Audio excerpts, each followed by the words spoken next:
Of course, men are affected by becoming fathers, and often in ways that they themselves can anticipate, and sometimes in ways that they can't. We do know that there are some hormonal changes that men show, but they don't have their bodies to tell them that there is a baby coming in quite the same way that mothers do. I think that men are aware that spending time on their own, their training for a big sports event, their early morning gym sessions are likely to come to an end. Men probably know that their relationships with their wives will change and that their sexual relationships with their wives will change, but I don't think they like to think about it. And it's not always predictable in what ways it will change. Women's sexuality when they become mothers changes. For different women, it's the process of pregnancy that may increase feelings of fertility and heighten feelings of sexuality, and for others, it's a struggle to hold on to the libido that was there pre-pregnancy. The birth of a baby is an exhausting event for mothers and for fathers. And I think in most households today, to some extent, the getting up at night is something that, if it isn't directly shared, certainly affects both mothers and fathers. There often isn't time, or it never feels like it's the right time to be romantic, to be together as an adult couple. There's something about going from being a husband and wife to becoming a mother and father together that does require a whole lot of adjustment and adapting, and of course it's exciting, and it's often hopefully what you had planned and longed for, and it's a dream come true, but it can also be very difficult. And it's the difficult things that I think are harder to talk about.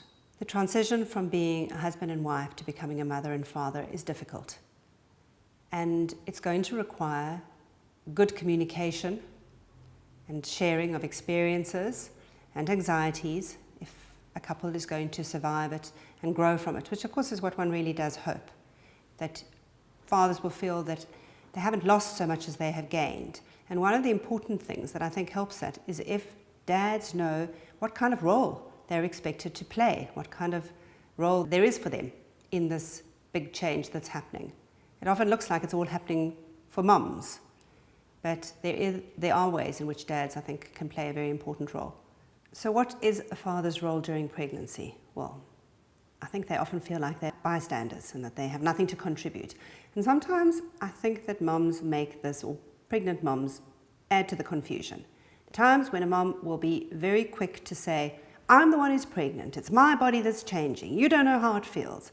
And there are other times when she'll say, we're the ones who are pregnant, you've got to come with me to choose the pram or to choose the baby seat or to the gynecologist.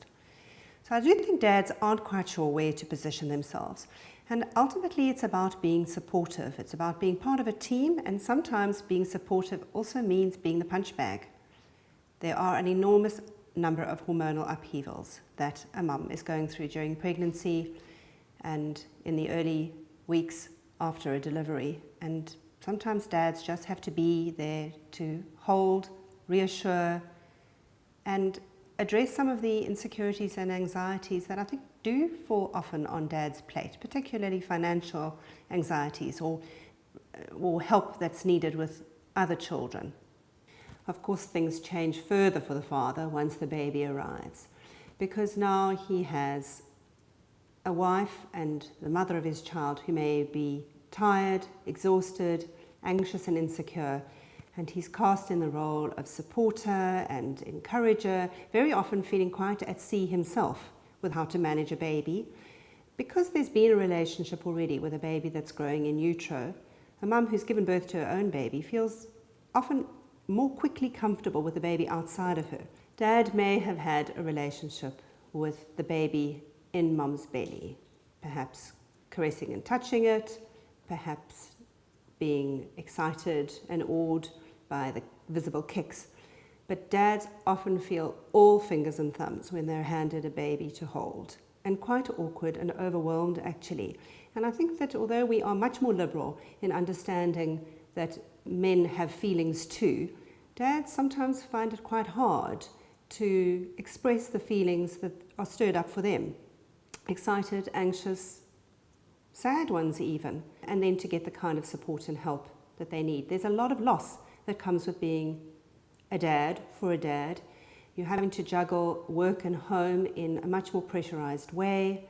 There's financial pressure. You may not be able to do the things that were part of your own rest and relaxation. Golf on the weekends is going to take a back seat. And I think that mums don't always recognize how tough it is for dads, particularly in the early months. The period between 0 and 3 months for a baby is described often as a period of primary maternal preoccupation. Mum and baby are almost one thing. And it's quite hard for dad to get a look in there. And there may be some complications for a couple's sex life. I think it's important as a couple that you find a way of prioritizing and allowing intimate, close contact, physical contact. It doesn't necessarily mean that there's going to be intercourse in the first few weeks. But certainly, I think that if the kind of adult sexual relations that come with just being together haven't resumed towards the end of that first 3 months of a baby's life, then that might be something to have a conversation about. It's going to add to dad's feelings of being left out and shut out. And ultimately, it's not necessarily helpful for a baby to grow up with an illusion that it's just mum and him in the world. Mum does have another relationship with dad, and that's something that also needs to be looked after and nurtured and resumed. One of the really important roles that a father can play, particularly in the first few weeks post-birth, is to check that the kinds of difficulties mum is facing, that you may be facing, are not just the ordinary difficulties that go with having a baby and being sleep deprived. It's very hard to pick up postnatal depression, and it's a very important thing and a very serious thing to identify, because mums who are depressed can be helped. But dads may well have an idea that there's something of the struggle that mum is having that feels more than to be expected or more than feels okay.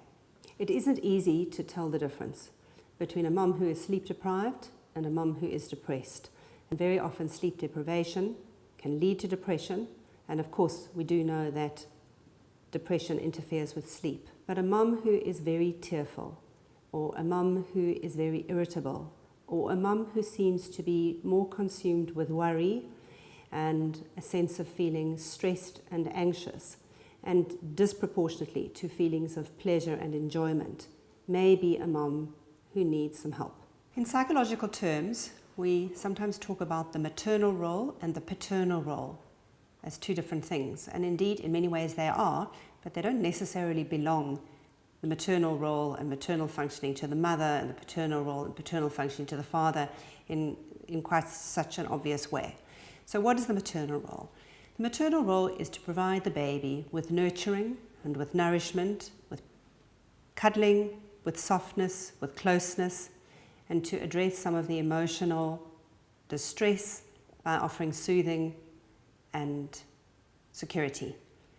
The paternal role has much more to do with introducing the outside world, the idea of regulation, of structure, of a world full of people beyond that kind of very cocooned mum-baby merged unit.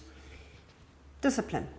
Sometimes dads are the nurturers and mums are the ones who want a baby to be in bed at a certain time and to be feeding on a more regular basis rather than an ad hoc one. And sometimes mums are the ones who discipline.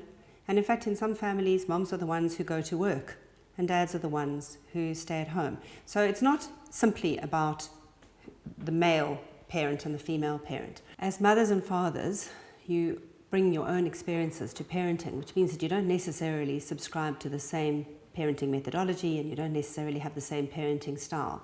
And sometimes that's actually helpful. It adds to the richness of a child's experience. There may be one parent who's more serious, and there may be one parent who's more playful. There may be one parent who's more firm and strict and another who's more relaxed and carefree. And it can be very reassuring for a child to experience both of those kinds of parenting. But sometimes it does create conflict. And it's important then, I think, that communication and discussions allow for things to be thought through. Not necessarily that you land upon the same page, but that you at least agree to support each other when whoever's responsible or in charge is in that role. and to recognize that difference is not necessarily a bad thing. So mums at bedtime will be trying to calm a child down and settle him or her so that sleep time happens peacefully and easily. Dads will get home from work and they haven't seen their child all day. They're excited and they want an interaction that isn't just about giving a baby a bottle or rocking him or her to sleep. They want to kick a ball rough and tumble. So sometimes it's important to acknowledge that what a dad has to offer needs to be made space for. Maybe you have to shift the bedtime. Maybe dad needs to be encouraged to spend a bit of time on the weekend with his or her child. There is a very important place for the kind of interactions that dads uniquely offer. You can watch a little baby fascinated with dad's shoes. Why? Because those are the shoes that go out of the house in the morning and come back later, that seem to represent a whole big exciting world out there that the child has a hint of but doesn't yet know about. Similarly, children are very intrigued by keys, by cell phones. These are the things that they associate very often with the wider world, and that's the world that in many families dad occupies. In the first year, dads may feel a little bit like mom's getting the lion's share of interactions with the baby, and that's often how it is.